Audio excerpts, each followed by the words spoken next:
a weird relationship with Squid Game. I watched season 1 when it first came out back in 2021, and I was not impressed. I thought it was just another cliche, overhyped survival type drama that was depressing for the sake of being depressing. But this year, I watched season 2 and I was like, wait a minute, this is actually kind of interesting. So I went back and watched the first season again, and it was like a completely different experience. I realized that season 1 of Squid Game was just really, really good. Like, each and every character was crafted so well, the games were solid, and the themes were brilliant. You could tell that the creator absolutely poured his heart and soul into this. It wasn't perfect, of course. I had issues with certain storylines not being as strong as the others, mainly this guy's. But looking back on it, I think that the excessive hype and the, Mr. Beastification of Squid Game really turned me off from the show when I first watched it. I kind of let all the buzz around it muddy my opinion of it and wrote it off. I'm so glad, though, that I gave it a second try. Needless to say, I was pretty excited for season 3. And, like many of you, I was let down by the ending. This season was kind of a dumpster fire, to say the least, but that doesn't mean it didn't have its good moments. One scene in particular that I really liked was towards the end when the frontman gives Gi-hun a knife and a choice. Will Gi-hun kill all the remaining players to save himself and the baby, or will he spare their lives and see the games to the bitter end? First, let's talk about the cinematography. This sequence was filmed so well. The way it cuts between Gi-hun's present and In-ho's past is just done seamlessly. We start with Gi-hun stalking towards the remaining sleeping players, knife clutched in his hand and determined to protect Junhee's baby. It's a parallel to a very familiar scene from season 1, the scene where Gi-hun and Se-byuk are the last remaining players, and he decides to kill Sang-woo with his dinner knife so that both of them can survive. In-ho is watching Gi-hun, which transitions into Il-nam in the past, instructing In-ho to kill the remaining players with the very same knife. We cut to Gi-hun again, and he's putting the knife up to player 100's neck, hesitating. Then suddenly, the knife goes in, panning up to reveal In-ho. We see that in his games, In-ho decided to kill the players. Then the camera focuses behind him, showing the trail of bodies he's left behind in the bunks. This is the beginning of a very long list of deaths he's going to be responsible for. This marks the start of In-ho's descent into becoming the frontman. But before Gi-hun is about to make the very same decision, he has a memory of Se-byuk. She tells him not to do it because that's not who he is. He's just not that kind of person. It's a really great callback to one of the most powerful tipping points in Gi-hun's character. A point where he could have corrupted himself, but he gets pulled back from the edge because of the friends he made and trusted. In-ho, of course, had no such person to stop him. I loved everything about how the scene was shot. Except maybe whatever was going on here. But whatever. The transitions between Gi-hun to In-ho as the frontman to him as player 132 in the past are just so masterfully done, and the callback to Se-byuk at the end was very fitting. Alright, let's talk about the significance of the scene. It's a pretty short sequence, lasting no longer than 6 minutes, but it still tells us so much. For one, this is our longest glimpse into who the frontman really is. Throughout the show, the frontman is wearing a mask, literally and figuratively. When he's pretending to be Young-il, he's overly friendly and overexpressive at times, trying to get a reaction out of Gi-hun. But when he's the frontman, he's devoid of emotion. In season 1, we got some scenes that alluded to his past, but this knife scene really is the biggest glimpse we get into the man behind the mask. We only see In-ho as player 132 for a short time, but the snippets we do see are intriguing to say the least. The frontman is stoic, indifferent, but player 132 is shaking, trembling, actively getting traumatized by a situation. Gi-hun and player 132 are meant to be character foils since they both make vastly different decisions when they're in similar situations. But I can't help but think that player 132 is a mirror of a character absent from this season. Of course, I'm talking about none other than Sang-woo. Because here's the thing. I can see Sang-woo making the very same decision that In-ho did if he were given the knife. Because despite Sang-woo's moments of kindness when he could barely afford it, when it came down to it, he put himself first above all others. And you know what? Sang-woo kind of did make the same decision as In-ho. Because while Gi-hun rejects using the knife in season 1 before the final game, we see that Sang-woo does not. So yes, I believe that he absolutely is a parallel to In-ho. In addition to telling us more about In-ho's character, this knife scene is also the culmination of In-ho's attempts to corrupt Gi-hun. Throughout season 2 and season 3, In-ho is obsessed with Gi-hun. Gi-hun makes decisions that he doesn't understand. After all, how does Gi-hun go through hell during his first game and come out willing to give it all up just to save his friend's life? How does he resist just taking the money and going back to his daughter? How does he come back and do it all again for a second time, just for a chance at saving people who don't even want to save themselves? Inho's feelings towards Gi-hun are complex and contradictory. Let's hear it from Lee Byung-hun himself.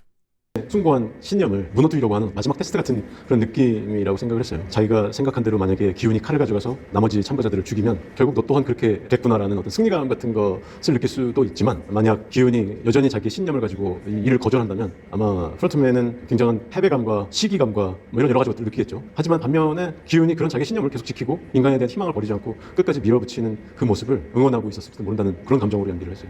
He says that Inho wants Gi-hun to make the same choice that he did with the knife. Inho would have felt vindicated to see Gi-hun become just like the rest of the players. He wants to make Gi-hun realize that his pursuit of saving everyone from the games is useless, since it's not possible to be good in a world where you're surrounded by so much greed and awfulness. Ultimately, I think he wants Gi-hun to understand how Inho became the way he is by going through the same loss of innocence. So, Lee Byung-hun says that Inho wanted Gi-hun to take the knife. At the same time, he says that if Gi-hun were to refuse the knife, Inho would have felt defeated and yet also relieved, secretly supportive of Gi-hun's goals. Inho is a contradictory character because there's a part of him that wants Gi-hun to prove him wrong and to prove that there's virtue and goodness in caring about each other, even when you're at your lowest. And so he puts his hope in Gi-hun, the same way every single character has been doing so along the way. The knife scene is Inho's final gambit. Throughout season 2, he's been trying to get Gi-hun to break. We see this with the six-legged pentathlon, as he tries to sabotage his team and push Gi-hun into snapping at him. We see this with the doomed rebellion, with the murder of Gi-hun's best friend, and finally with the reveal that Young-il was actually the front man all along. He's broken Gi-hun's trust in him and shown him the worst of humanity. Gi-hun is thrown to the sharks, surrounded by people who want him and Junhee's baby to die, just so that they can get more money. And now that Gi-hun is at his lowest and most vulnerable point, Inho gives him the knife. Like I said, it's Inho's final gambit.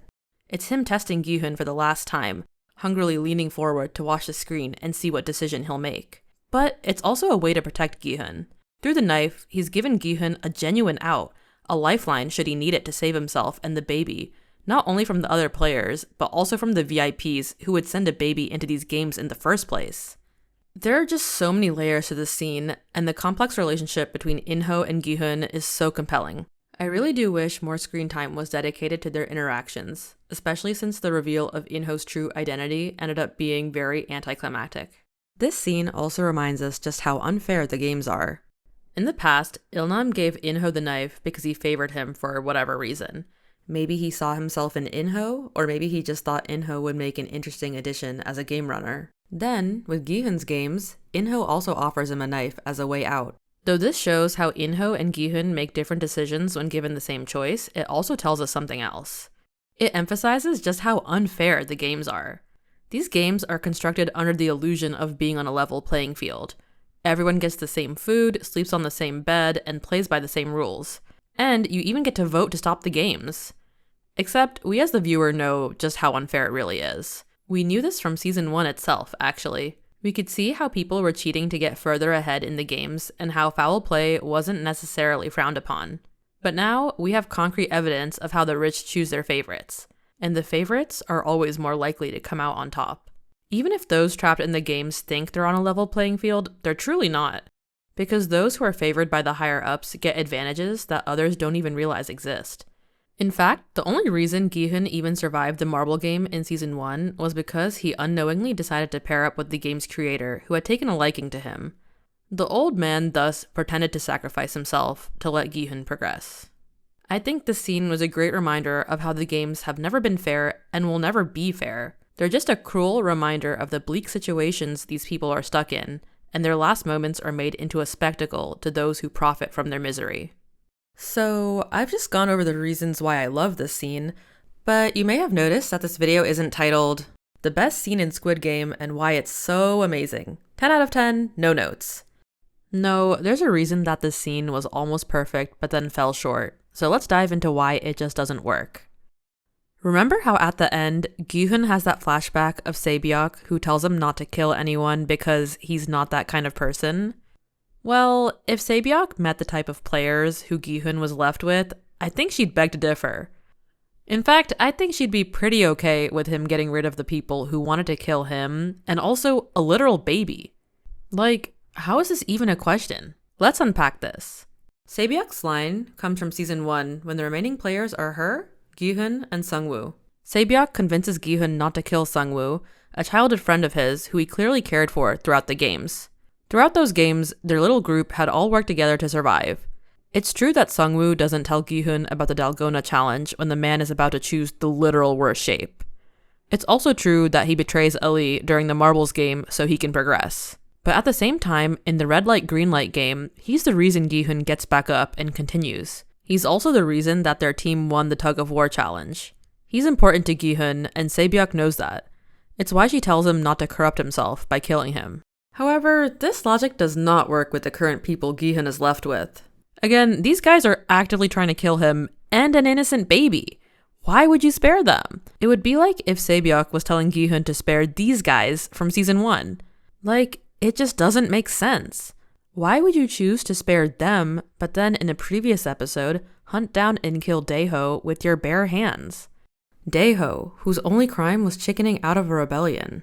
By the way, I have a lot more to say on Daeho's character and how he was done so dirty in season 3, but that might have to be a video for later. Anyways, the morality here is just so skewed and nonsensical that it takes a scene which I thought was so perfectly crafted and just deflates its impact. Lee Jung-jae, who plays Gi-hun, talks about the knife scene in an interview. 그 장면 속에서도 시청자분들에게 드리는 질문이 아주 강력하게 담겨져 있다고 생각해요. 만약 그렇게 똑같은 유혹에 빠졌을 때 과연 어떤 선택을 해야만 하는가, 혹은 해야만 하는 것은 알겠지만 본인은 정말 그런 선택을, 옳은 선택을 할 수 있을까? 라는 것에 대한 질문을 동시에 하는 것 같아요. 감독님께서는 역시 시즌 1에서도 그 질문은 또 나오죠. 일남이가 마지막 게임 같은 질문을 하는데 자네는 아직도 사랑은 있나? 라는 질문을 하게 되거든요.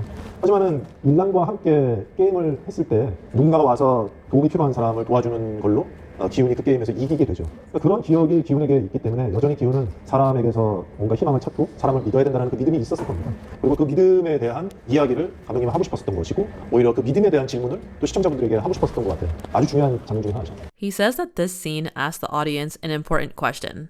What would you do if you were offered an enticing option, even if it may not be the right option?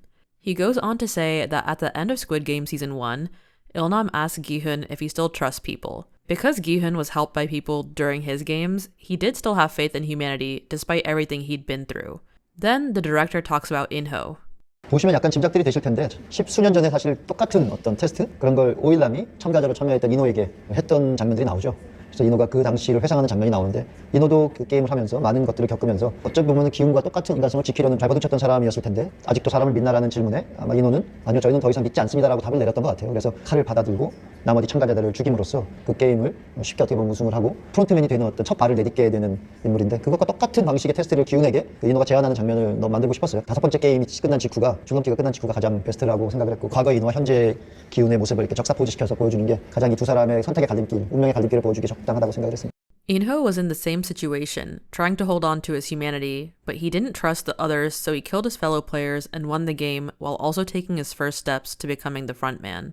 Coming back to this question of trust, I'd argue that this logic works for Season 1. After all, if the remaining 3 had trusted each other in the final round, then maybe they could have gotten out with their lives by holding another vote. However, this would have meant no monetary prize for any of them, something Sung-woo mentions after killing Se-byuk. 살아있었고 살릴 수 있었어. 그래서 죽인 거야. 형이 그런 인간이라서. 그 애 살리겠다고 다 포기할 수도 있는 인간이라서. 그거냐? 내가 게임을 그만둘까 봐? 그래! 형이랑 걔랑 둘이 그만두면 다 끝나니까. 돈도 없이 그냥 여기서 나가야 되니까. Because remember, that rule about splitting the money didn't come into play until Gi-hun's second games. Because Sung-woo refuses to trust anyone, and because he made the decision to kill Se-byuk, he's ultimately doomed in the end. But this question of trust doesn't really work for Season 3. Why? Because the remaining players are all people who we've seen have been time and time willing to throw others under the bus. They're caricatures of villains, one-dimensional characters who are basically pure evil. Like I said, they all literally want to get rid of a newborn baby, and Gi-hun knows it. When it comes to this question of trust, there's a difference between trusting those who are in it together and trusting the sheep that will purposefully throw you to the wolves for slaughter in order to save their own skins. Overall, the knife scene was still my favorite part of Season 3. The transitions, the cinematography, and the acting from both Lee Jung-jae and Lee Byung-hun made this such a powerful moment. Like, I don't think the frontman was intended to become this big of a character, but I truly believe that it was the chemistry between these two actors that made them a much more significant relationship in later seasons. Unfortunately, the knife scene ultimately falls flat because I can't be convinced that Gi-hun had a compelling reason to spare all these people who expressed their explicit willingness to hurt not only him, but also Junhee's baby. Not even Sabyok's ghost would have encouraged him to spare those people, and we can fight on that. So, how did you feel about Season 3? Was it a letdown, or did you enjoy it? I'd love to hear your thoughts in the comments. Hope you enjoyed this video, and I'll see y'all in the next one.